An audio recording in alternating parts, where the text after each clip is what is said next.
तो चलो भाई शुरू करते हैं आज की क्लास। और यार आज हम लोग क्या करने वाले हैं, हम लोग करने वाले हैं जो हमारा चैप्टर नंबर 2 है रिलेशन एंड फंक्शंस, उसके सारे कॉन्सेप्ट रिवाइज करने वाले हैं। ठीक है भाई, तो चलो स्टार्ट करते हैं। सेट्स आप लोगों ने पढ़ी रखा है और आप लोगों को आता भी है। एक छोटी सी डेफिनेशन, सेट होता क्या है, well defined collection of elements या ऑब्जेक्ट भी कह सकते हो, ठीक है, जो भी कहना कह लो। अच्छा, उसके बाद सेट को कैपिटल लेटर से लिखते हैं, कर्ली ब्रेसिस में बनाते हैं, उसके एलिमेंट्स को सेपरेट करने के लिए क्या लगाते हैं, कॉमा लगाते हैं। हम सीधा चैप्टर नंबर 2 पे आ रहे हैं। चैप्टर नंबर 2 में सबसे पहला कॉन्सेप्ट आपने समझना है ऑर्डर पेयर। ठीक है, ऑर्डर पेयर क्या होता है, सिंपल सी मैं एक बात बोलता हूं। सपोज करो आपके पास एक सेट है ए 1 2 3 और एक सेट है बी ए कॉमा बी। मैंने ये बोल दिया, एक सेट है ए 1 2 3, एक सेट है बी ए कॉमा बी। अब मैंने क्या किया, जनरली ऑर्डर पेयर को ऐसे डिनोट किया जाता है एक्स कॉमा वाई, जहां पर दो एलिमेंट्स की पेयरिंग की जाती है। ठीक है भाई, उन्हें हम क्या बोलते हैं, ऑर्डर पेयर बोलते हैं। अब मैंने क्या बोला, आपके सामने एक ऑर्डर पेयर लिखा 1 कॉमा ए। मैंने क्या लिखा, 1 कॉमा ए। और मैं आपसे एक बात पूछूंगा, क्या 1 comma A is a order pair from A to B? क्या ये ए टू बी एक ऑर्डर पेयर है? तो ये कैसे पता लगेगा, आपने चेक करना है कि इस ऑर्डर पेयर का फर्स्ट एलिमेंट सेट ए का होना चाहिए और सेकंड एलिमेंट सेट बी का होना चाहिए। क्या ऐसा है? फर्स्ट एलिमेंट सेट ए का है, सेकंड एलिमेंट सेट बी का है, तो हाँ, yes it is a order pair from A to B. हाँ, ये ए टू बी का एक ऑर्डर पेयर है। अच्छा, अगला बताना। मैंने पूछा 3 comma B, is it a order pair from A to B? क्या ये ए टू बी के बीच का एक ऑर्डर पेयर है, मतलब ए टू बी का ऑर्डर पेयर है? तो बताओ। हाँ, ये भी है। समझ गए? क्योंकि इस ऑर्डर पेयर का पहला एलिमेंट सेट ए है, सेट ए का, और बाद वाला एलिमेंट किसका, सेट बी का। अच्छा, मैंने लिखा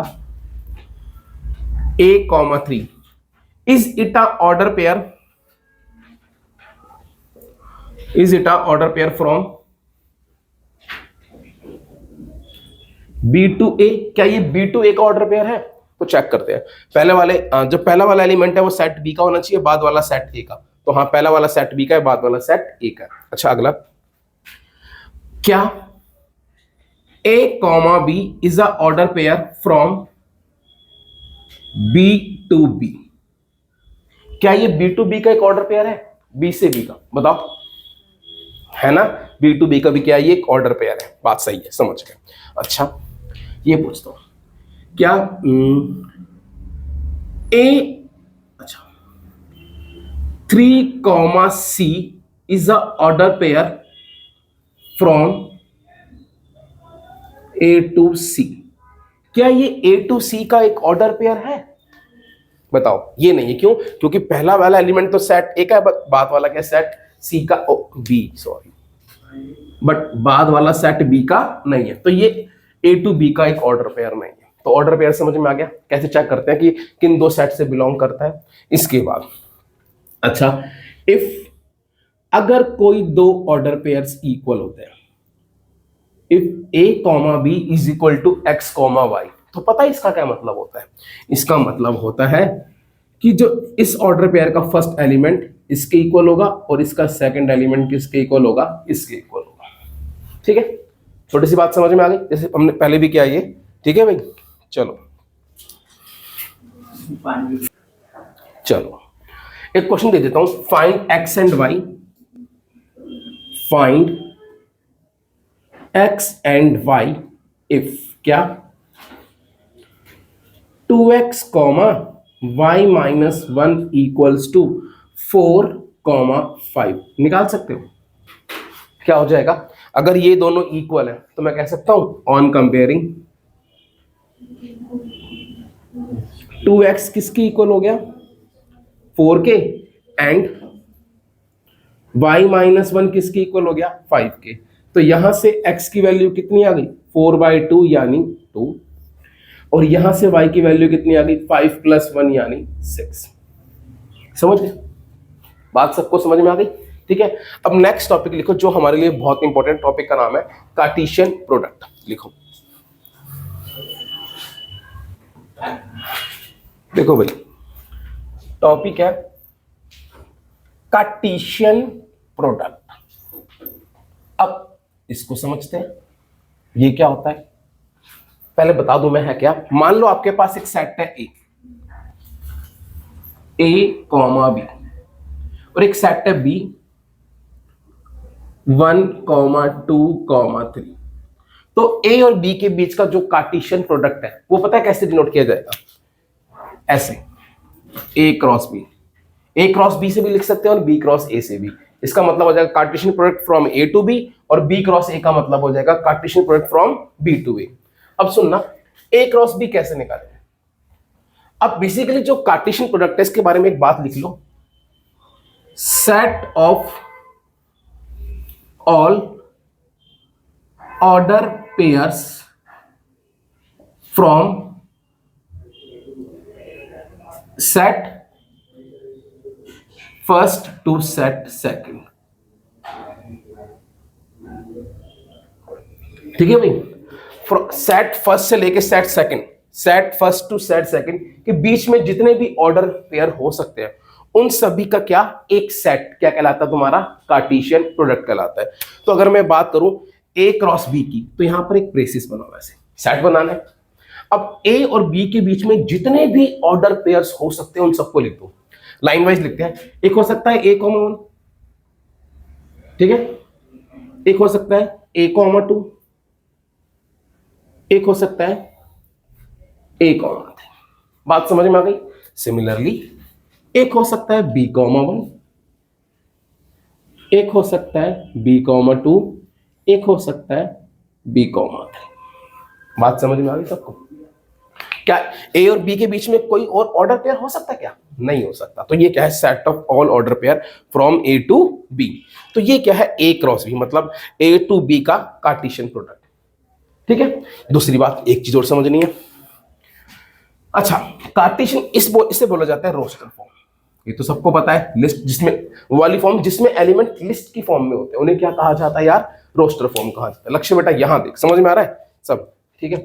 अच्छा, अगला एक होती है set builder form, A cross B. Set builder form में कैसे लिखते हैं आपको याद होगा, जैसे सेट में भी लिखते थे एक्स सच दैट, है ना।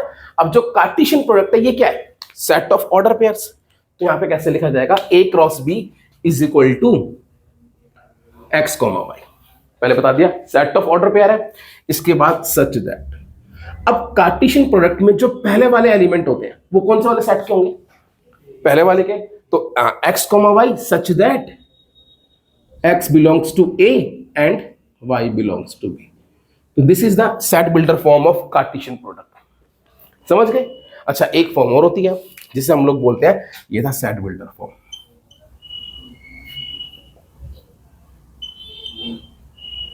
एक होती है एरो डायग्राम।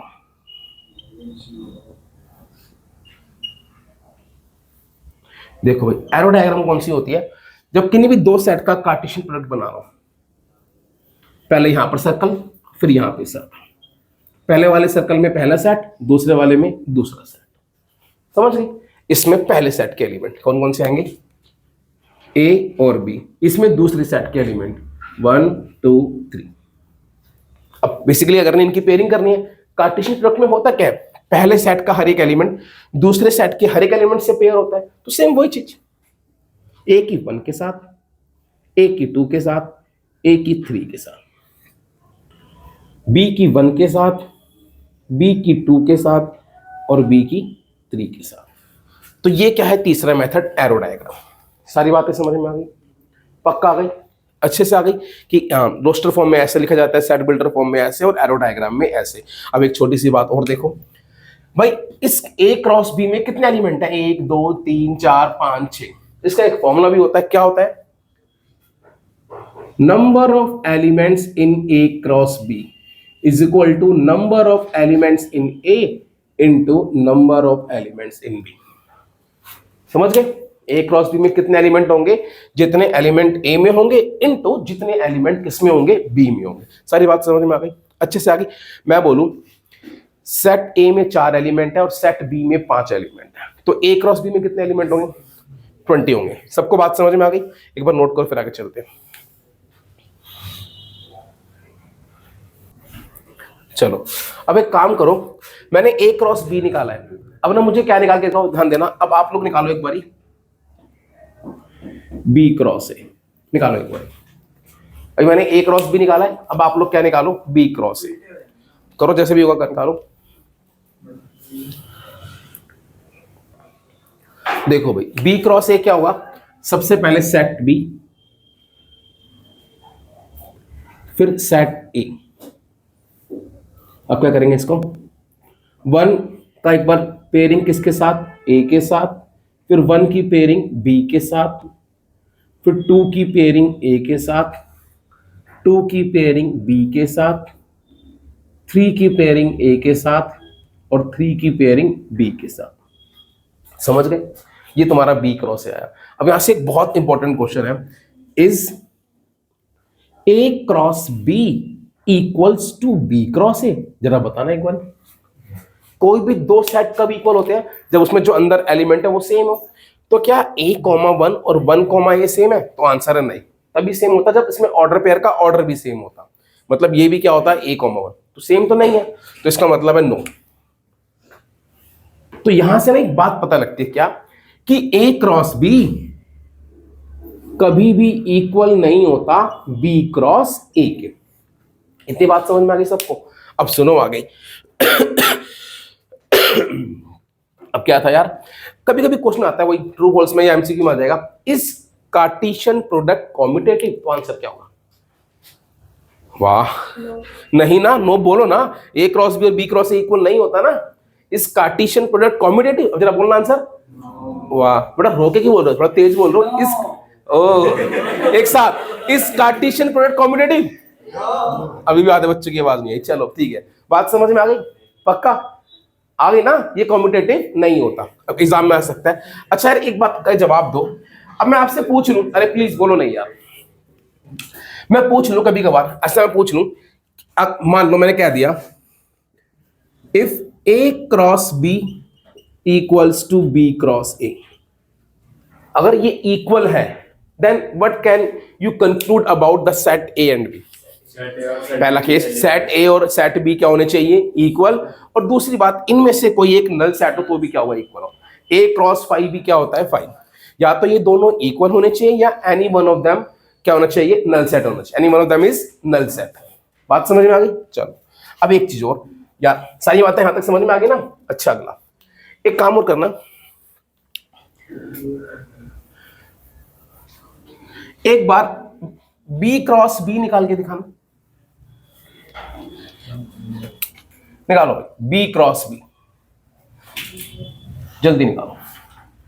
1,2,3 क्रॉस 1,2,3 करो।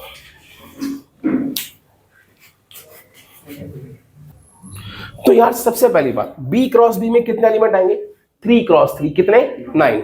अच्छा उनको लिख देते हैं बी क्रॉस बी को। हाँ ये पता ना, number of element in B cross B कितने हो जाएंगे, number of elements in B into number of elements in B. चलो तो करो भाई, एक 1 के साथ 1,1, एक 1 की 2 के साथ, एक 1 की 3 के साथ। सिमिलरली 2 की 1 के साथ, 2 की 2 के साथ, 2 की 3 के साथ, 3 की 1 के साथ पेयरिंग। समझ गए? ये इसमें क्या होगा, बी क्रॉस बी की क्या होगी, ऐसे ए क्रॉस ए भी निकल जाएगा। अब मान लो मैंने आपको एक सेट और एक नई सिचुएशन दे रहा हूं, एक दे दिया ए -1,1, एक दे दिया बी 0,1, एक दे दिया सी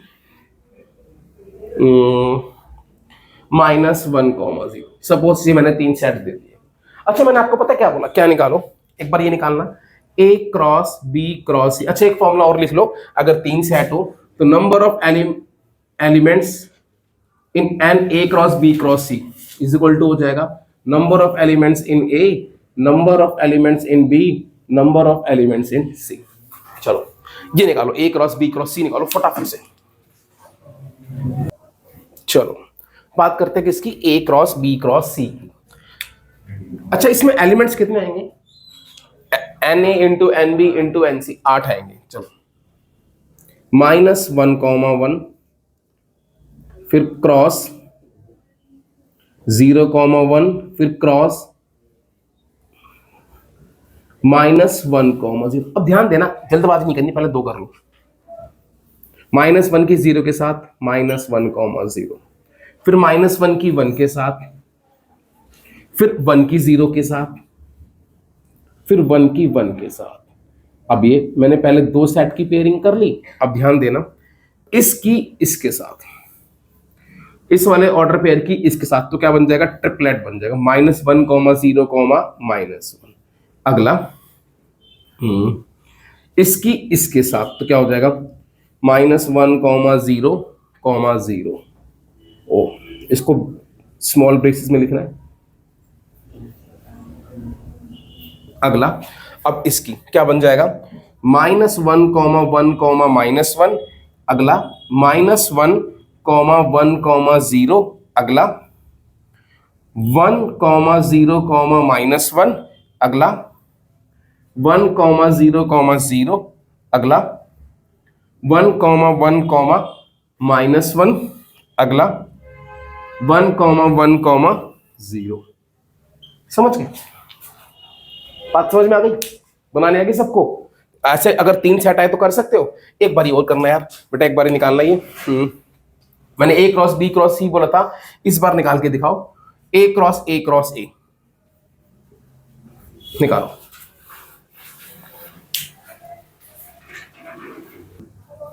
चलो मेरे से मैच करना। अच्छा सेट A क्या था बताना एक बारी? -1,1 था। और सेट B क्या था? 0,1। और सेट C क्या था? 1,0। चलो मैंने बोला था, यही था ना? अच्छा -1,0। ओके चलो, मैंने को क्या निकालना था? A cross A cross A।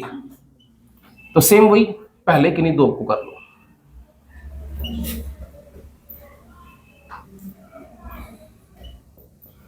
चलो पहले मैं इन दो को कर लेता हूं।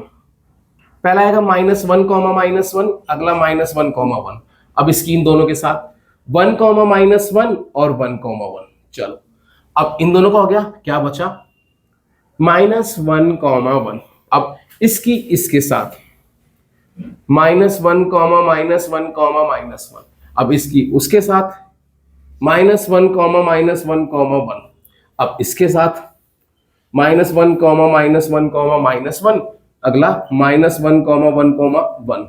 अब ऐसे इसकी इन दोनों के साथ 1, -1, -1। 1, -1,1। अब इसके साथ 1, 1, -1। 1,1,1। समझ गए? ऐसे कुछ भी दे रखो, निकाल सकते हो। अगर मैं आपको बोल दूं A निकालो तो ये भी निकल जाएगा, है ना? मैं आपको बोल दूं BA निकालो तो ये भी निकाल सकते हो। आप कोई भी ट्रिपलेट निकाल सकते हो। बात समझ में आ गई? चलो तो भाई ये था कॉन्सेप्ट किसका? कार्टेशियन प्रोडक्ट का। अब इसकी आपकी बुक के 1-2 क्वेश्चन जो मुझे लगता है आप लोगों को शायद समझने में दिक्कत हो, उन्हें डिस्कस करते हैं, फिर ये कॉन्सेप्ट खत्म। देखो भाई एक क्वेश्चन आपकी बुक का, पहले एग्जांपल से शुरू करते हैं हम। पहला एग्जांपल बहुत इजीली हो जाएगा, एक्स वाई की वैल्यू निकालनी है। बुक है तो ओपन कर लो भाई। और P दे रखा है एग्जांपल 2, Q दे रखा है। क्या निकालना है? P क्रॉस Q और क्या निकालना है? Q cross P। ये भी आप लोगों से हो जाएगा। देखो अरे बोलो मत। एग्जाम्पल 3, एक ना एग्जाम्पल 3 है। चलो देखो क्या बोला इसने। हाँ एक सेट दे रखा है A 1, 2, 3। एक सेट दे रखा है B, क्या दे रखा है? 3, 4। एक सेट दे रखा है C दे रखा है 4, 5, 6। चलो A दे रखा है, B दे रखा है, C। फाइंड। अच्छा पहला बोला है कि find A cross B intersection C। ऐसे कुछ भी ऑपरेशन दे सकता है। अभी आपको पता तो है B इंटरसेक्शन C का मतलब क्या होता है? Set of common elements in B and C। तो B और C में कॉमन क्या आता है? 4। अब मुझे क्या निकालना है? A cross B intersection C। A में क्या था? 1, 2, 3, ये 4 आ गया बच्चों, है ना? अब कर दो इसका, निकाल दो। 1 अब आगे तो निकाल ही सकते हो आप, 3,4। बात समझ में आ गई? ऐसे मुझे बोला जाता, अगला अगला क्या दे रखा है, सेकंड वाला दे रखा है क्या, A cross B intersection A cross C। अब ये मैं कर नहीं रहा, बस आपको पता है पहले A क्रॉस B निकालना है, फिर क्या निकालना है, A क्रॉस C, फिर उन दोनों में जो कॉमन ऑर्डर पेयर है वो आंसर आ जाएगी। समझ गए? A क्रॉस B निकालोगे, A क्रॉस C, जो उन दोनों में कॉमन ऑर्डर पे, चलो एक बार करो आप लोग, निकालो क्या आंसर आएगा इसका। देखो भाई इसमें क्या करना है, पहले A क्रॉस B निकाल दो, मैं डायरेक्ट निकाल रहा हूं, A क्रॉस B हो जाएगा 1,3 1,4, अगला 2,3 2,4, अगला 3,3 और 3,4। चलो अब निकालते हैं A क्रॉस C, इसका इसके साथ एक आएगा 1,4 1,5 1,6, एक आएगा 2,4 2,5 2,6, अगला आएगा 3,4 3,5 3,6। चलो अब ना मुझे क्या निकालना है, A cross B intersection A cross C, मुझे इन दोनों में कॉमन ऑर्डर पेयर्स निकालने हैं। समझ गए? तो क्या होगा, एक तो दोनों में कॉमन क्या आ रहा है 1,4, और क्या आ रहा है 2,4, और क्या आ रहा है 3,4, इस तरीके से। तो ऐसे आप, आपको सबको पता है इंटरसेक्शन का मतलब क्या होता है, यूनियन का मतलब क्या होता है, सबको पता है, कर लोगे है ना। तो थर्ड एग्जांपल आपसे हो जाएगा। फोर्थ एग्जांपल है, P दे रखा है 1,2, क्या निकालना है, P क्रॉस C, इजीली हो जाएगा। एग्जांपल फिफ्थ थोड़ा ध्यान से बेटा, इंपॉर्टेंट भी है ये, एमसीक्यू टाइप में या एक नंबर टाइप में आ सकता है, जरा ध्यान से पढ़ते हैं इसको। इसको मैं हटाता हूं। देखो भाई एग्जांपल फिफ्थ, एक बार पढ़ना सारे, पढ़ लो एग्जांपल फिफ्थ को। चलो एग्जांपल फिफ्थ क्या कहता है यार, ये कहता है R is the set of all real number, set of all real number। चलो अब मुझे क्या बोला है, what do the Cartesian product R cross R and R cross R represent, ये और ये किस चीज को रिप्रेजेंट करते हैं, मुझे ये बताना है। क्वेश्चन समझ में आ गया है ना भाई? अच्छा R क्या है, set of all real number है ना। अगर मैं जरा इसको एक बार लिखूं, इसको वैसे मैं रोस्टर फॉर्म में तो लिख ही नहीं सकता, तो कितने ऑर्डर पेयर बन जाएंगे है ना। थोड़ा सा समझने के लिए इसको मैं लिख लेता हूं इस फॉर्म में, x, y such that x belongs to R और y belongs to R। सही है, यही तो होगा R क्रॉस R। x भी एक रियल नंबर होगा, y भी एक रियल नंबर होगा। अब ध्यान से देखना ये चीज क्या है, यहां पर रियल टू रियल जितने भी ऑर्डर पेयर बन सकते हैं वो सारे आ रहे हैं। यहां पे R टू R जितने भी ऑर्डर पेयर बन सकते हैं, मतलब एक तरफ भी रियल नंबर दूसरी तरफ भी रियल नंबर, इनको मिला के जितने भी ऑर्डर पेयर बन सकते हैं वो सारे आ रहे हैं। ये बात समझ में आ रही है? अब ऐसी चीज कहां दिखी है, हाँ देखो भाई एक बार ध्यान से देखना इस चीज को, आप सभी ने पढ़ा है कार्टेशियन प्रोडक्ट, ये होती है एक्स एक्सिस, ये होती है वाई एक्सिस, ये भी रियल नंबर लाइन होती है, माइनस इन्फिनिटी से प्लस इन्फिनिटी तक, बीच में क्या होता है जीरो। ये भी क्या होती है, रियल नंबर लाइन होती है, ऊपर इन्फिनिटी होता है नीचे माइनस इन्फिनिटी, बीच में क्या होता है जीरो। याद आया? 1 2 3 एंड सो ऑन। पॉजिटिव वाले -1 -2 -3 एंड सो ऑन, नेगेटिव वाले similarly 1 2 3 and so on, positive वाले -1 -2 -3 नेगेटिव वाले। अगर मैं चाहूं इसका एक पॉइंट ले लो कोई x, y, मैं इसके सारे पॉइंट्स को रिप्रेजेंट करना चाहूं तो ऑब्वियसली मुझे क्या लिखना पड़ेगा, x, y such that x किससे बिलोंग कर रहा है, R से, और y किससे बिलोंग कर रहा है, R से। सारे पॉइंट्स आ गए ना, ये और ये सेम है क्या, तो इसका मतलब ये किसको रिप्रेजेंट कर रहा है, represent all the points in a Cartesian plane।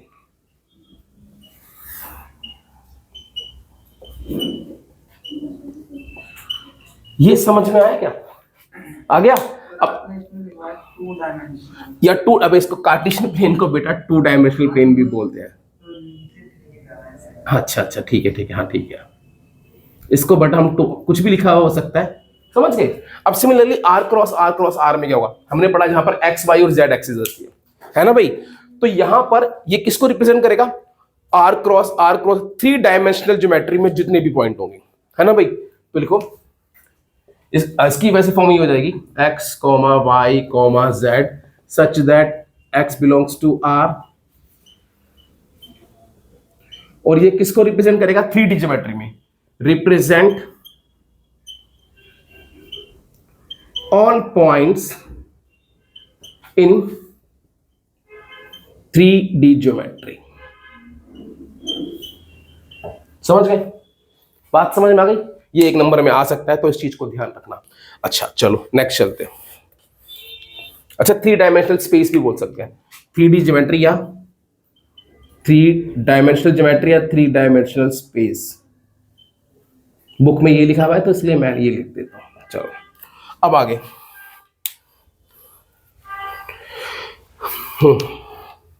Represent, हाँ चलो ठीक है, नेक्स्ट एग्जांपल 6। ये क्या कहता है? A cross B is equal to है P comma Q P R M comma Q M R. ये था क्या दे रखा है? A cross B is equal to P comma Q P R M comma Q M R. ठीक है, अब मुझे क्या बोला है? If A cross B is equal to this then find set A and set B. तो यार simple सी बात है, ये क्या है? ए क्रॉस बी, इसमें जितने भी ऑर्डर पेयर्स होंगे उन ऑर्डर पेयर्स के पहले एलिमेंट किसके होंगे? सेट ए के, और दूसरे एलिमेंट किसके होंगे? सेट बी के। तो देयरफॉर मैं कह सकता हूं जो सेट ए है वो कौन कौन सा होगा? उसका एक एलिमेंट होगा पी, एक क्या होगा? एक पी होगा और एक क्या होगा? एम बस। और जो बी है उसमें क्या होगा? एक एलिमेंट होगा क्यू पीछे से, एक होगा आर और फिर दोबारा क्यू आ रहा है। समझ गए? ऐसे हम क्या निकाल सकते हैं? पी और क्यू निकाल सकते हैं। बेटा बात समझ में आ गई? अच्छा, यहां पर ना रिप्रेजेंट, यहां पर कोऑर्डिनेट्स भी लिख सकते हो या सिंपल ये भी लिख सकते हो। बुक में कोऑर्डिनेट लिखा हुआ तो ये भी लिख लो, coordinate of all the points, यहां पर भी।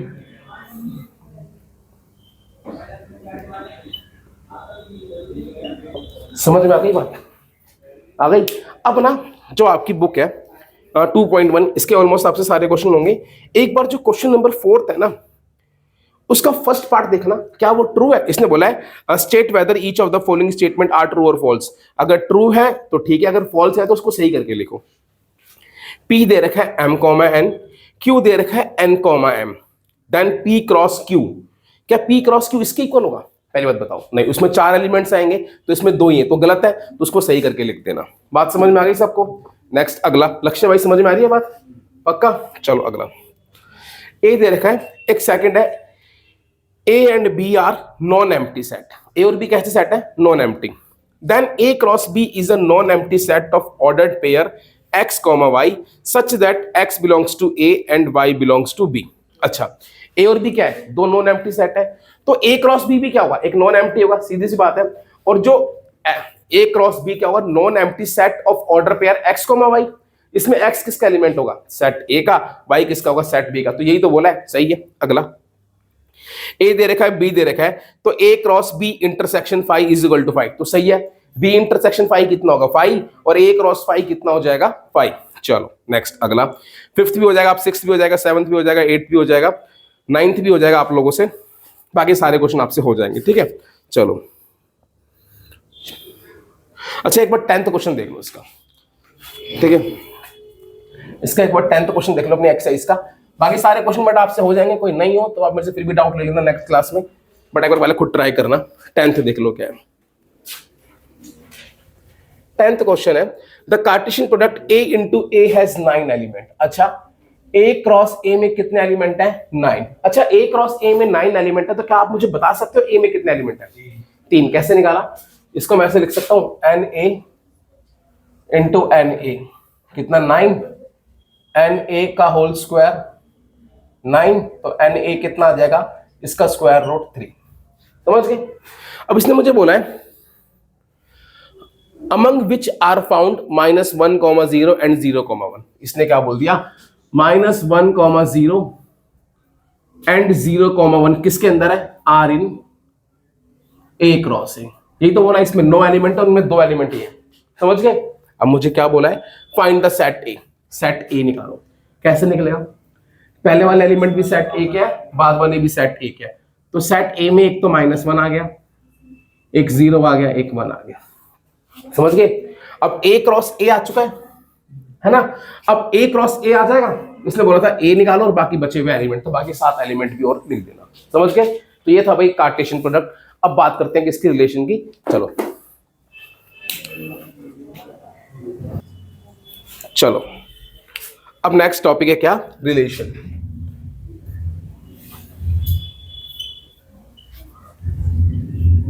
अभी पढ़ा था कार्टेशियन प्रोडक्ट, अब बात कर रहे हैं किसकी? रिलेशन की।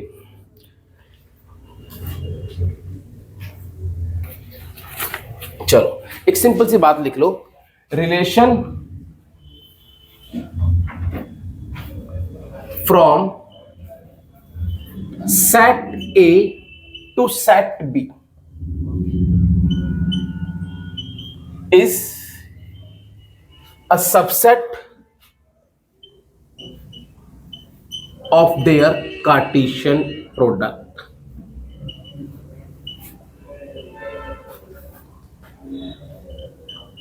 इधर सबसेट और इक्वल टू बात सेम है, उसमें इक्वल टू भी आ जाता है। किन्हीं भी दो सेट के बीच में जो रिलेशन होती है वो उन दोनों के कार्टेशियन प्रोडक्ट का क्या होती है? सबसेट होती है। ये बात याद रहेगी, छोटी सी बात। रिलेशन बिटवीन टू सेट्स में क्या होती है? वो उनका जो कार्टेशियन प्रोडक्ट है उसका क्या होती है? सबसेट। सिंपल समझाता हूं। सपोज करो दो सेट है, एक सेट है ए कॉमा बी, एक सेट है बी 1, 2, 3। समझ गए? एक सेट है ए कॉमा बी, एक सेट है बी 1, 2, 3। अच्छा, इसका अगर मैं कार्टेशियन प्रोडक्ट लिखूं तो आप लिख सकते हो, उसमें सारे एलिमेंट आएंगे। मैं बना देता हूं इसका जो कार्टेशियन, मैं एरो डायग्राम बना रहा हूं, देखने में आसानी हो जाएगी। ये ए है, ये बी है, ए बी 1, 2, 3। ये इसका कार्टेशियन प्रोडक्ट आ गया। ठीक है? अब मैं आपके सामने ना एक रिलेशन लिख रहा हूं। रिलेशन बेसिकली क्या है? Subset of Cartesian product. मैंने एक रिलेशन को जनरली आर से लिखते हैं भाई, relation is denoted by capital R. चलो एक रिलेशन लिखी मैंने a, 1 और a, 2 इस टाइप से। ठीक है? क्या आप कह सकते हो मैंने एक सेट ऑफ ऑर्डर पेयर लिखा। क्या ये जो सेट ऑफ ऑर्डर पेयर है is it a relation from A to B? क्या ये ए टू बी एक रिलेशन है? तो सिंपल सी बात देखूंगा, क्या ये इसके कार्टेशियन प्रोडक्ट में आएगी? तो देख लो यार, आप ऐसे भी देख सकते हो कि इसका अगर पहला एलिमेंट सेट ए का है और दूसरा एलिमेंट सेट बी का है, तो हाँ ये क्या होगी? ए टू बी एक रिलेशन होगी। या आप सिंपल सी मन में कार्टेशियन प्रोडक्ट बना लो, या ऐसे भी बना लो कार्टेशियन प्रोडक्ट, अगर ऐसे नहीं देख पा रहे तो a, 1। ठीक, चलो तो ये हाँ क्या है? ए टू बी एक रिलेशन है। अच्छा अगली बात सुनो, मैंने एक रिलेशन लिखी आर। मैंने आपसे पूछा 1, A और 1, B is it a relation from A to B? ये तो ए टू बी थी, क्या ये भी ए टू बी एक रिलेशन है? तो आंसर है नहीं, क्योंकि ये इसमें नहीं है। अगर मैं बोलता ना बी क्रॉस ए में, तो शायद ये हो जाती, ये रिलेशन फ्रॉम बी टू ए तो हो जाती, बट ए टू बी नहीं है। तो ये भी क्या है? रिलेशन नहीं है। समझ गए? अब ऐसे दिमाग लगाओ, एक और लिखी मैंने आर, A1, B1, A2, बस चलो ये लिख देता हूं। क्या ये ए टू बी एक रिलेशन है ना? क्योंकि ये देख लो इसके सबसेट में आ रही है, या इसके जो पहले एलिमेंट है वो सेट ए के हैं, बाद वाले किसके हैं? सेट बी के। तो ये भी क्या है? ए टू बी एक रिलेशन है। तो समझ में आ गया? अगर आ गया तो अगला आंसर बताना यार। A comma A, B B comma B, is it a relation from A to A? क्या ये ए टू एक रिलेशन है? तो हाँ है, क्योंकि उसके कार्टेशियन प्रोडक्ट में आएगी। चलो वेरी गुड। अच्छा,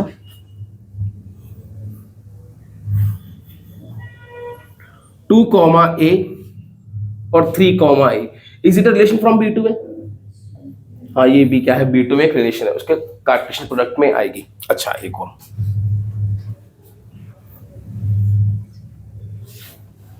is it a relation from B to B? समझ गए? तो बात समझ में आ गई रिलेशन क्या होती है। तो बेसिकली क्या है रिलेशन, जो क्या होती है, जिन दो सेट के बीच में रिलेशन चेक कर रहे हैं, वो जो कहते हैं वो जो सेट है वो उसके कार्टेशियन प्रोडक्ट का सबसेट है या नहीं। अगर है तो रिलेशन है, अगर सबसेट नहीं है तो वो रिलेशन नहीं होगी। ये वाली बात समझ में आ गई, ठीक है ना? अब बात करते हैं सबसे इंपॉर्टेंट बात, total number of relation from set A to set B. लिखो भाई, total number of relations, total, तो यहां पे हम ऐसे लिख सकते हैं,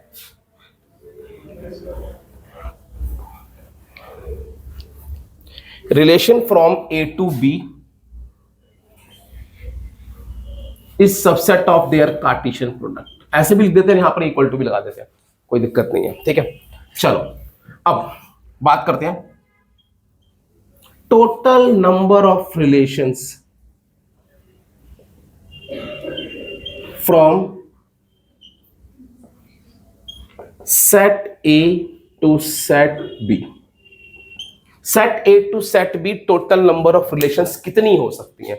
तो इसका एक सिंपल है, जितने इसके क्या होंगे, सबसेट होंगे। और सेट चैप्टर फर्स्ट में हमने पढ़ा है टोटल नंबर ऑफ सबसेट का फॉर्मूला क्या होता है, 2 की पावर n। तो इसमें एलिमेंट कितने होते हैं, अभी पढ़ा था n a क्रॉस b, है ना? तो इसका आंसर होगा 2 की power n a cross b, जितने कार्टेशियन प्रोडक्ट के सबसेट होंगे। आप इसको ऐसे भी लिख सकते हो, 2 की पावर इंटू एन बी। समझ गए? बात समझ में आ गई? एक क्वेश्चन लिखो, क्वेश्चन है, इफ सेट ए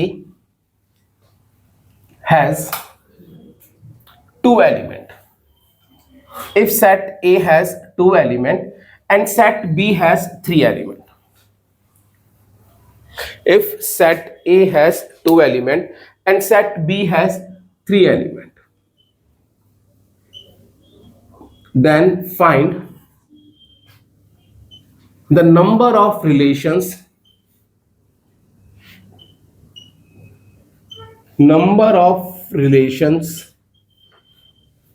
from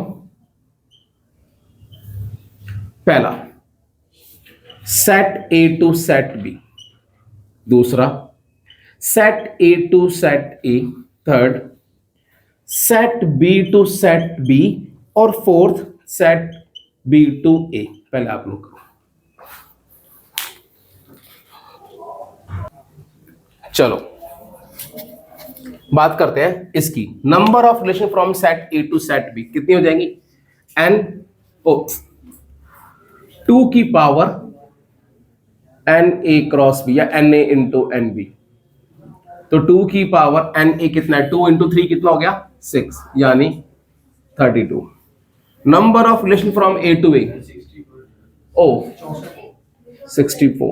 चलो 2 की power n A into N A, तो 2 की पावर कितना हो जाएगा, 2 इंटू 2, 2 की पावर 4 कितना हो जाएगा, 16। अच्छा, number of relation from B to B, 2 की power N B into N B,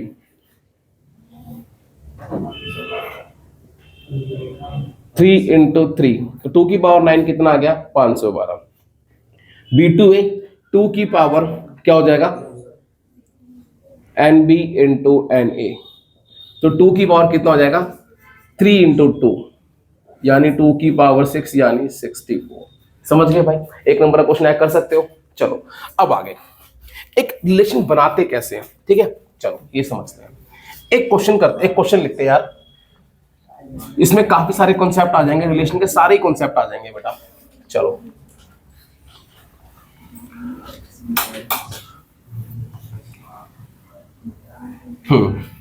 एक क्वेश्चन है, देखो भाई ये आना चाहिए, ध्यान से देखना।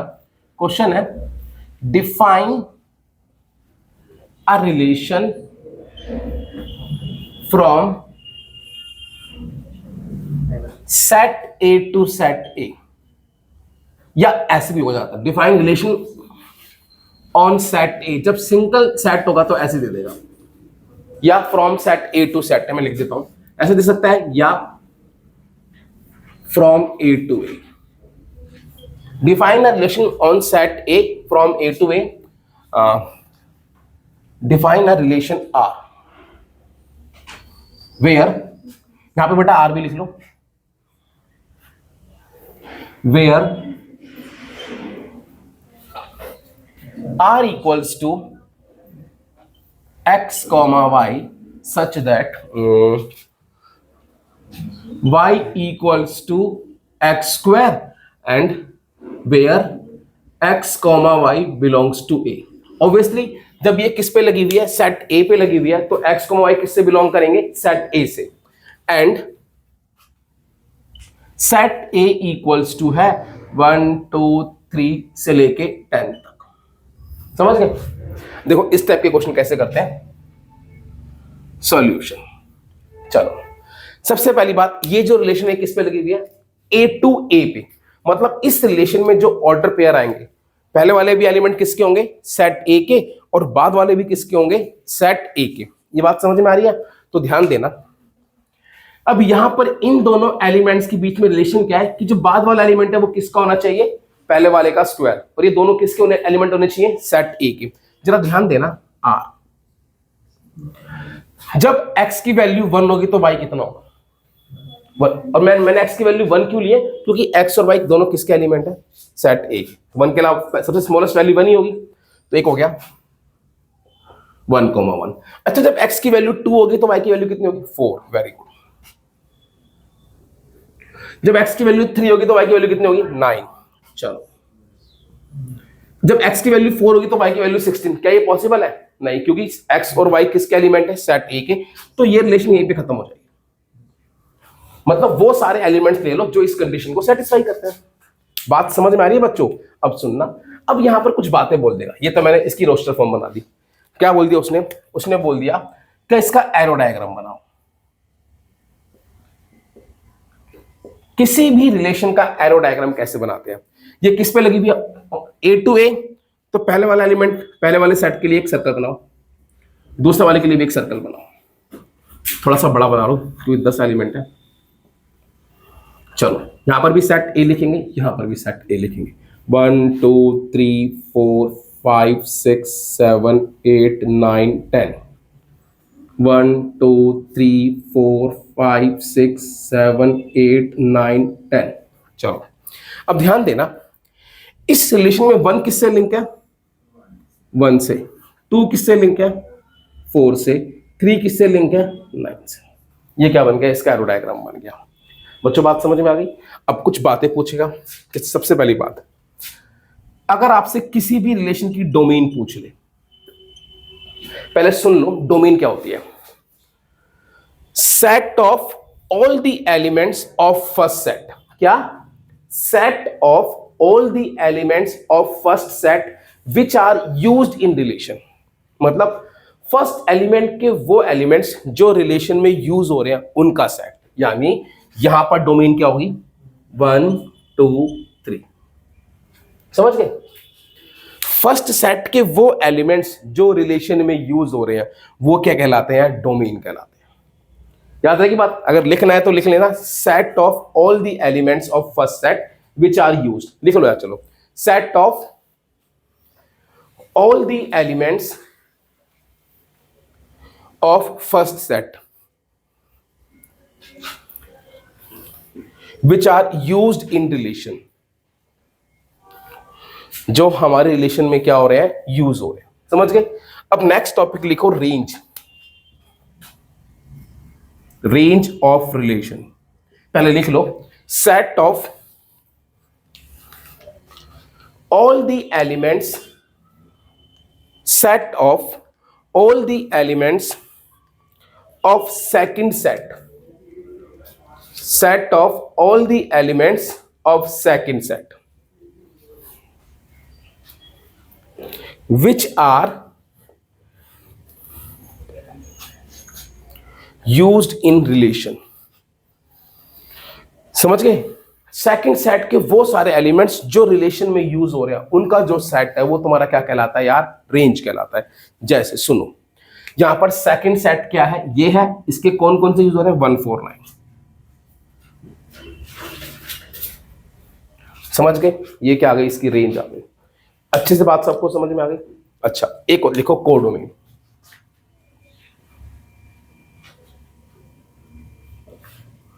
कोडोमेन, कोडोमेन क्या कहता है? लिखो, set of all the elements of second set,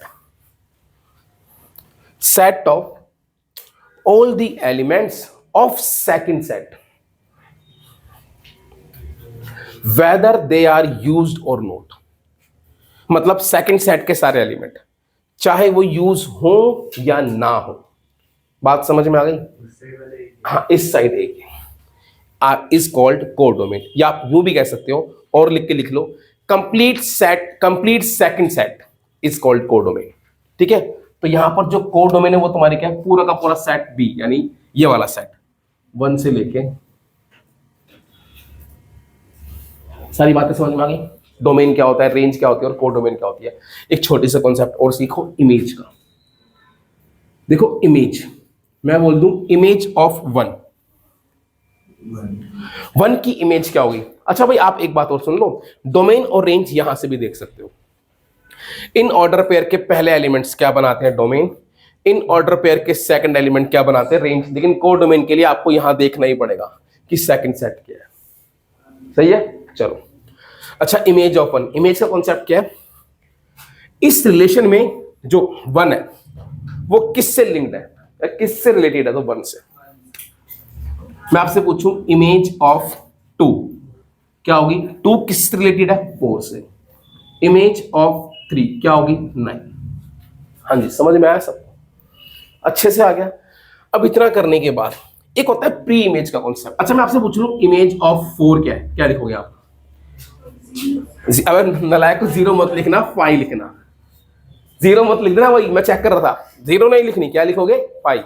ठीक है? ये वो थोड़ी कर रहे हैं हम कैलकुलेशन। एक कॉन्सेप्ट है प्री इमेज का।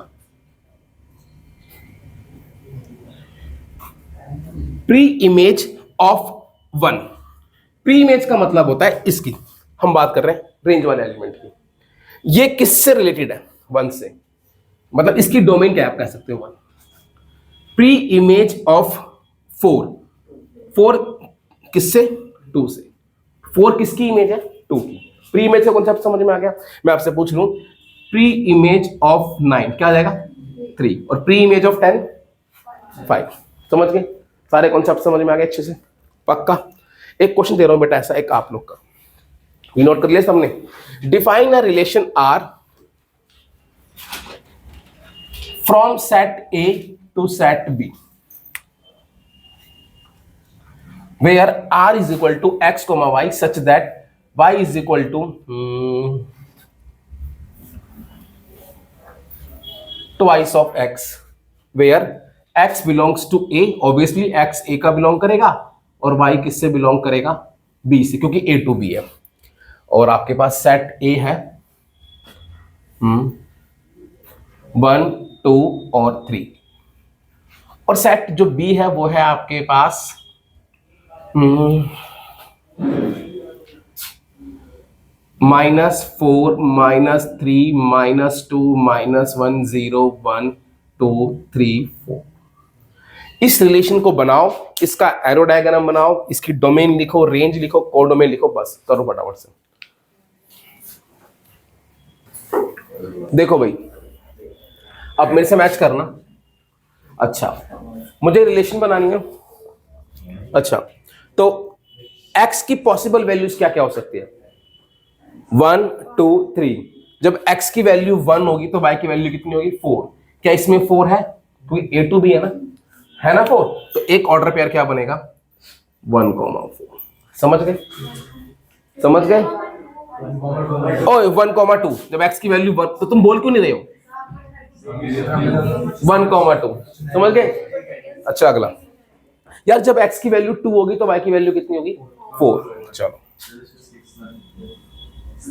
अच्छा, जब x की वैल्यू 3 होगी तो y की वैल्यू कुछ नहीं होगी, क्योंकि 6 कर 9 होगी। इसको 3 की वैल्यू तो 6 होगी, बट 6 तो यहां नहीं है ना यार, तो क्या लिखेंगे, ठीक है समझ गए ना। अरे वो कुछ नहीं लिखेंगे भाई, ये ऐसे लिखेंगे बस, ये आपकी रिलेशन बन गई। अब मुझे क्या बनाना है, इसका एरो डायग्राम। चलो इसका एरो डायग्राम, पहले सेट ए 1 2 3, फिर यहां पर सेट बी, ये क्या है -4 -3 -2 -1 0 1 2 3 4। चलो अब 1 की इमेज है 2 और 2 की इमेज है 4, ये बन गया इसका एरो डायग्राम। अब इसकी डोमेन की बात करूं तो बताना क्या होगी, 1 और 2 बस, क्योंकि फर्स्ट सेट के यही यूज हो रहे हैं। और रेंज 2 और 4, और कोडोमेन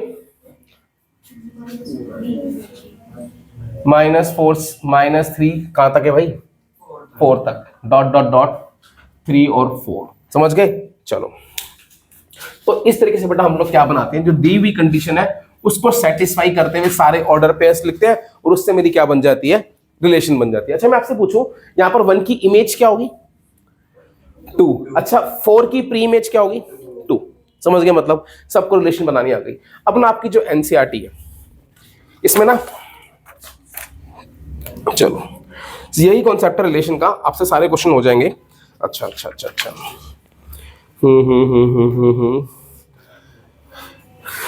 एक क्वेश्चन मैं आपको कराता हूं, बड़ा कॉन्सेप्ट सबको समझ में आ गया रिलेशन का, सारे क्वेश्चन पढ़ना, कोई नहीं हो तो मेरे से पूछ लेना।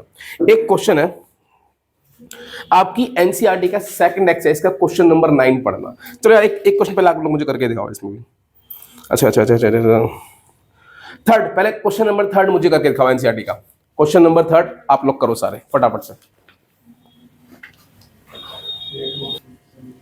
देखो भाई ये आपका क्वेश्चन नंबर 3 है 2.2 का, क्या था, ए दे रखा है बी दे रखा है, define a relation R from A to B, R is equal to x comma Y, the difference between X and Y is odd. अच्छा ये ए टू बी है तो एक्स किसका एलिमेंट होगा, सेट ए का, और वाई किसका एलिमेंट होगा, सेट बी का। अच्छा और इसमें ऐसे दो ऑर्डर पेयर आ रहे हैं जिनको माइनस करने पे क्या आता है, ऑड। क्या 1 और 4 आ सकता है, एक तो आ सकता है। क्या 1 और 6 आ सकता है, आ सकता है, माइनस करने पे ऑड आता है। 1 और 9 आ सकता है, नहीं, माइनस करने पे इवन आता है। अगला, क्या 2 और 4 आ सकता है, 2 और 6 आ सकता है, 2 और 9 आ सकता है, ऑड आ रहा है। 3 और 4 आ सकता है, माइनस करने पे ऑड आता है। 3 और 6 आ सकता है, माइनस करने पे ऑड आता है। अगला 3 और 9 माइनस नहीं आएगा ना, माइनस करने पे इवन आएगा। 3 और 9 को माइनस करने पे 6 आएगा। अगला 5 और 4 आ सकता है, माइनस करने पे डिफरेंस 1 है इनका। 5 और 6 का डिफरेंस कितना है, 1। चलो 5 और 9 का डिफरेंस 4 है, तो वो क्या है, ऑड नहीं है, समझ गए, ये बन गई। अब इसकी डोमेन कोडोमेन सब लिख सकते हो आप। अच्छा जस्ट इसका नेक्स्ट वाला क्वेश्चन है एग्जाम, क्वेश्चन नंबर 4, एक बार वो ट्राई करना।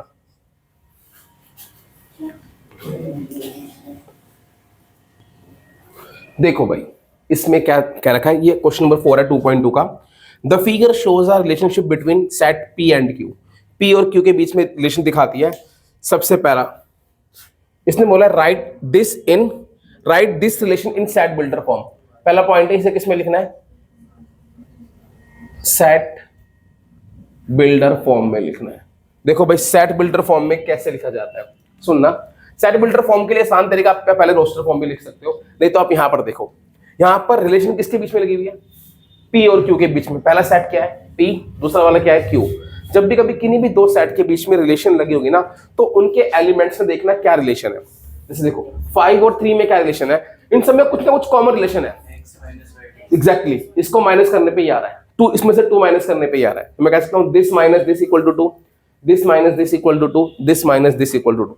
तो हमेशा कोई ना कोई कॉमन रिलेशन जरूर होगी यार, तो वो आपने ढूंढनी है। अब ढूंढ गई तो सिंपल लिख दो। कैसे, क्या तरीका होता है, सबसे पहले क्या लिखोगे, x, y, सच दैट। अगला, इसको इसमें से माइनस करने पे कितना आ रहा है 2, where x minus Y is equal to 2, और ये जरूर लिखना वेयर x किसका एलिमेंट है p का और y किसका एलिमेंट है q का। ये इसकी क्या हो गई सेट बिल्डर फॉर्म। समझ गए, मतलब ये साथ में ही आएगा, मेरे पास जगह नहीं थी मैंने नीचे लिख दिया। सेकंड, अब क्या लिखनी है इसकी, इसकी लिखनी है भाई अब रोस्टर फॉर्म। तो रोस्टर फॉर्म में लिखनी है इसकी, ये तो बहुत आसान है, यहीं से देख के लिख दो 5,3 6,4 7,5। समझ गए, ये क्या गई इसकी रोस्टर फॉर्म। अच्छा बेटा एक बात और, इसकी मुझे डोमेन बताओ, तो क्या होगी 5 6 7, रेंज क्या है 3 4 5, कोड डोमेन 3 4 5 की है। समझ गए। अब एक काम करो, वेरी वेरी इंपॉर्टेंट क्वेश्चन है, क्वेश्चन नंबर 9। बाकी क्वेश्चन बेटा आप लोगों से हो जाएंगे, पढ़ के देख लेना, नहीं हो तो डाउट पूछ लेना। एक बार क्वेश्चन नंबर 9 पढ़ो और देखो आप लोगों से होता है, और लिखो वेरी वेरी वेरी इंपॉर्टेंट। चलो भाई इसको समझते हैं, क्वेश्चन 9 था ये भाई, इंपॉर्टेंट क्वेश्चन है। Let R be the relation on Z defined by R A comma B such that A B किससे बिलोंग करता है जेड से, and a minus B is an integer. अच्छा इसमें कौन से दो एलिमेंट आ रहे हैं जिनको माइनस करने पे क्या आता है इंटीजर आता है, ये बात समझ में आ गई। ऐसे दो एलिमेंट जिनको माइनस करने पे क्या आता है इंटीजर, वो क्या आते हैं इसमें आते हैं। अब मुझे क्या निकालना है, find domain and range of R. इसकी मुझे क्या निकालनी है, डोमेन निकालनी है और क्या निकालनी है रेंज। डोमेन का मतलब क्या होता है पॉसिबल वैल्यूज ऑफ ए, और रेंज का मतलब क्या होता है पॉसिबल वैल्यूज ऑफ बी। ये बात समझ में आ गई। चलो कैसे निकालेंगे वो समझना। इसके लिए मैं आपको एक चीज समझाऊंगा, या आपको पता भी है यार, यहाँ पे ए और बी क्या है बताना, इंटीजर। ए बी इंटीजर और बी भी क्या है इंटीजर, ए बी इंटीजर और बी भी क्या है इंटीजर। बात समझ में आ गई। अब सुनना यार ए और बी दोनों इंटीजर है, यहाँ पर किन्हीं भी दो इंटीजर को प्लस करो तो हमेशा क्या आता है इंटीजर, किन्हीं भी दो इंटीजर को माइनस करो हमेशा क्या आता है इंटीजर, किन्हीं भी दो इंटीजर को डिवाइड करो हमेशा क्या आता है। नहीं पगलैट हो गया तुम लोग यार, बस फ्लो फ्लो में बोल दिया, वो होता नहीं फिल्मों के अंदर होता है तो हाँ हाँ हाँ एंड में आई लव यू, हाँ वो वाली बात, ऐसा तो नहीं बोल दिया। हाँ ठीक है भाई, चलो भाई। तो इसका मतलब क्या है कि किन्हीं भी दो इंटीजर को डिवाइड करो हमेशा इंटीजर, जैसे लाइक 1 और 2 है, डिवाइड कर लो 1/2 कितना आ रहा है 0.5, इंटीजर तो नहीं है ना यार। लेकिन हमें पता है ऐड करो तो इंटीजर आता है, सब्ट्रैक्ट करो तो इंटीजर आता है, और क्या था मल्टीप्लाई करो तो क्या आता है इंटीजर आता है। बात समझ में आ गई। तो अब आपने करना क्या है, यहां पर एक बात पता लग गई, इसमें ऐसे दो एलिमेंट आ रहे हैं जिनको माइनस करने पे क्या आ रहा है इंटीजर। देखो बेटा अगर वैसे तो एक नंबर में आएगा तो डायरेक्ट लिखना, अगर लिखने आया तो कैसे लिखना है, since we know that if we subtract any two integer, अगर मैं किन्हीं भी दो इंटीजर को सब्ट्रैक्ट करूं तो हमेशा क्या आता है integer. Since we know that if we subtract any two integer we always get an integer, तो हमेशा क्या आता है एक इंटीजर आता है। बात समझ में आ गई। तो देयरफॉर मैं कह सकता हूं a minus B is always an integer,